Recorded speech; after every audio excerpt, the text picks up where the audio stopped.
শীতের আসল আমেজটা কিন্তু বোঝা যায় হচ্ছে গ্রামে গেলে, গ্রামে না গেলে কিন্তু শীতের কোনো আবহাওয়াটাই বোঝা যায় না। তো নমস্কার সকলকে, কেমন আছেন সবাই? অনেক দিন পরে হচ্ছে একটা বড় ব্লগ নিয়ে হাজির হলাম। এটা ছিল গত বৃহস্পতিবারের হচ্ছে ভিডিও।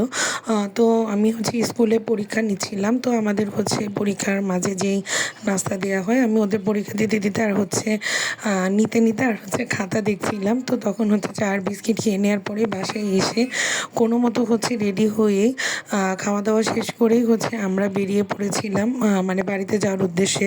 সেই দিনের উদ্দেশ্যটা ছিল হচ্ছে বড় পিসেমশাইয়ের যে শ্রাদ্ধ হয়ে গেছে, কিন্তু মৎস্যমুখীটা হয়েছিল না, এর জন্য হচ্ছে যাতে সেটাই আমরা অ্যাটেন্ড করতে পারি তার জন্যই শুক্রবারে প্রোগ্রামটা ফেলা হয়, এর জন্যই আমরা গিয়েছিলাম। আর ঢাকার রাস্তায় বের হওয়া মানে আপনি কোনো দিনও টাইম মতো বের হইতে পারবেন না বা কোনো জায়গায় পৌঁছাতে পারবেন না, আপনাকে জ্যামে পড়তেই হবে আর কি। তো আমরা হচ্ছে সিএনজি নিয়ে যাওয়ার পরে আগারগাঁতে কিছুটা সময় জ্যাম পেয়েছিলাম। আর আগারগাঁয়ের এই বড় রাস্তাটা আমার অনেক ভালো লাগে, এটা হাঁটা চলার জন্য মানে এতটা ভালো, আমার বেশ ভালোই লাগে। বিকালবেলা হাঁটতে গেলে তো বেশিই ভালো। তো পরে হচ্ছে আমরা পৌঁছে গেলাম। তো এখান থেকে যাওয়ার সময় হচ্ছে সেলফিতেই যাওয়া লাগে আর কি। তো আমি আর মা হচ্ছে অনেকটা আগে পৌঁছে গেছিলাম, বাবার আবার ওই দিন একটু সমস্যা ছিল বলে বাবা একটু লেটেই পৌঁছেছে। তো তারপরে আমরা হচ্ছে বাসে উঠে গেলাম। আর বাসে উঠলেই হচ্ছে আমার একটা নেশা থাকে যে বাসের মধ্যে মোটামুটি টুকটাক খাওয়ার যে জিনিসগুলো উঠবে সেইগুলো হচ্ছে আমি কিছু না কিছু খাবোই। তো এখানে উঠেছিল আলুর চিপস, তারপরে বাদাম, বুট, এগুলো।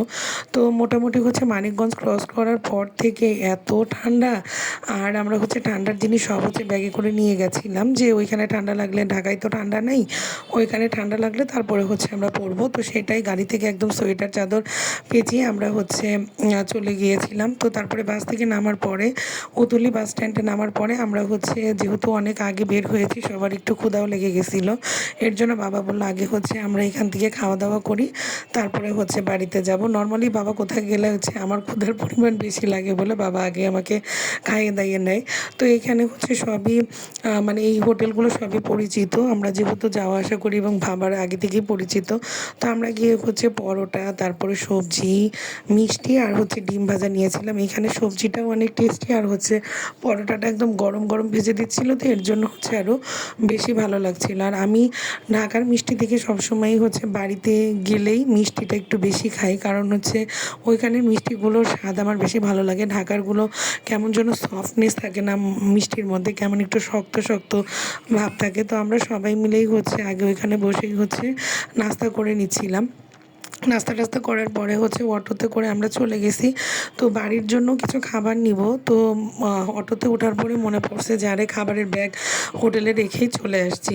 পরে বাবা আমার আর মাকে হাফ রাস্তায় নামিয়ে দিয়ে বাবা আবার গিয়েছিল হচ্ছে খাবারগুলো আনতে।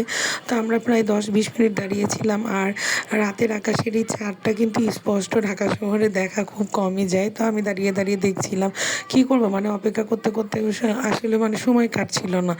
আর ওইখানে অন্ধকারও ছিল, এক প্রকার অপরিচিত জায়গা, রাত্রেবেলা একটু ভয়ও লাগে আর কি, কারণ আমরা যারা ঢাকায় থাকতে থাকতে অভ্যস্ত, হঠাৎ করে নতুন একটা পরিবেশে গিয়ে এরকম সিচুয়েশন একটু ভয় লাগাটা স্বাভাবিকই। তো পরবর্তীতে হচ্ছে বাবা আসলো, আসার পরে হচ্ছে আমরা পিসি বাড়ির প্রায় হচ্ছে বাজারে পৌঁছে গেলাম। তো এখান থেকে বাবা হচ্ছে টুকটাক কেনাকাটা করতেছিল, দাদা ছিল, জামাইবাবু ছিল, সবাই আসলো। তো এখানে বাজারে ঢুকতে ঢুকতেই দেখলাম এখানে হচ্ছে রস জাল দিচ্ছে, তারপর দুধ জাল দিচ্ছিল। আর এখানে মুদি দোকান থেকেও কিছু টুকটাক কেনাকাটা করলাম। কেনাকাটা করতে করতেই দেখে একদম হচ্ছে কারেন্ট চলে গেছে আর অন্ধকার, মানে অন্ধকারে এখন আগাবো কেমনি সেটা হচ্ছে আর একটা ভয়। আর এখানে হচ্ছে সাঁকো পার হতে হয়, এখন যদিও মানে ব্রিজ হয়ে গেছে, সাঁকো পার হওয়ার কথা শুনে মনে হচ্ছিল আমার আরও ভয় লাগতেছে, যে আমি তো সাঁকো এমনি পার হতে ভয় পাই, বড় পিসির বাড়ি আমার যেতে সব থেকে বেশি ভয় লাগে সাঁকো পার হওয়ার জন্য। তো পরে হচ্ছে আমরা সবাই মিলে ব্রিজেই গেলাম। দাদা বললো যে ব্রিজ দিয়ে যাওয়া যাবে, তোকে ভয় পেতে হবে না এবং তোর টেনশনেরও কোনো কারণ নেই। পরে আমরা হাঁটতে হাঁটতে হচ্ছে সবাই যাচ্ছিলাম, আর দিদিরাও সামনে সবাই এগিয়ে আসছিলো যে আমরা যাতে একদম পথ চিনে যেতে পারি। আর গ্রামেই এই সন্ধ্যার বা রাত্রের দিকটা কিন্তু হাঁটতে বেশ মজাই লাগে, ওদের কাছে ওরা অভ্যস্ত হয়ে গেছে, কিন্তু আমরা তো আসলে এইভাবে যাওয়া আসা করি না, এর জন্য একটু আমার কাছে বাধা বাধা লাগতেছিলো, কিন্তু দিদিদের কাছে সবই ভালো লাগছিলো। তো বাড়িতে ঢোকার পরে দেখলাম সবাই অনুষ্ঠানে যোগাযন্ত্র করতে বসছে, আর আমরা গিয়েই হচ্ছে উঠানেই বসেছিলাম যে কারেন্ট আসার পরে আমরা ফ্রেশ হবো। তো ফ্রেশ হওয়ার পরে পিসি বললো সব খাবার হয়ে হয়ে গেছে, তোরা হচ্ছে জার্নি করে আসছিস, তো খেয়ে নে। আর আমাদের এত আগে আসলে খাওয়া হয় না, ঢাকায় থাকতে থাকতে খাওয়া দাওয়া লেট করতে করতে কোথাও গিয়েও আগে খাওয়া হয় না। পরে মা পিসিরা সবাই হচ্ছে উঠানে বসে গল্প গুজব করতেছিল। গ্রামের এই জিনিসগুলো আমার অনেক বেশি ভালো লাগে, যে সবাই গল্প করে, সবাই বাড়িতে আসে। পরে খাওয়া দাওয়া শেষ করে আমরা সবাই মিলে হচ্ছে খাটের উপর বসে শীত উপভোগ করছিলাম আর হচ্ছে গল্প করতেছিলাম। আর এই ভাইরা সবাই মিলে হচ্ছে খেজুরের রস নিয়ে আসছিল। এই প্রথম হচ্ছে ঠান্ডা পড়ার সাথে সাথে হচ্ছে খেজুরের রস খেলাম। বড় পিসির বাড়ি না গেলে আসলে খেজুরের রসটা সেগুলো খাওয়া খুবই কম হয়। পরে খাওয়া দাওয়া শেষ করে গল্প গুজব করতে করতে ওই দিন রাত্রে আর ঘুম হয়নি, এমনি সবাই হচ্ছে ঘুমিয়েছিলাম। আর ওইখানে তো শিয়ালের ডাক শোনা যাচ্ছিল, এটা আমার কাছে আর একটু মানে নতুন অ্যাডভেঞ্চার দেওয়া যায়। মানে সবাই বলতেছিল বন্যা ভয় পাস না, দেখ দুয়ারের উপরে এসে ডাকছে। পরে হচ্ছে কিছুক্ষণ একটু রেস্ট নিয়েছিলাম। বুঝতে না বুঝতেই হচ্ছে বাবা আর দাদারা সবাই মিলে গেল হচ্ছে মাছের আড়তে মাছ কিনতে। এর জন্য আর ওই দিন রাত্রে আমাদের ঘুমই হয় নাই, তবে বেশ আনন্দ করেছি।